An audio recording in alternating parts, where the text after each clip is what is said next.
Hello, my name is Giselle and welcome to Music Foundation Level 2.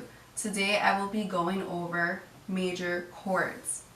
So when we play our chords, we focus on the first to third and the fifth degrees. In a C major scale, we learn that C is the first degree, our tonic, D is our second degree, E is our third degree, F is our fourth degree, G is our fifth, sixth is A, and seventh is B.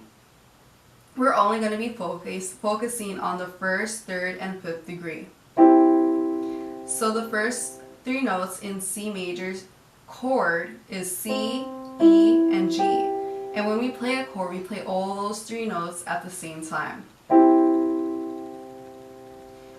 That would be all for today. Please subscribe and have a great day.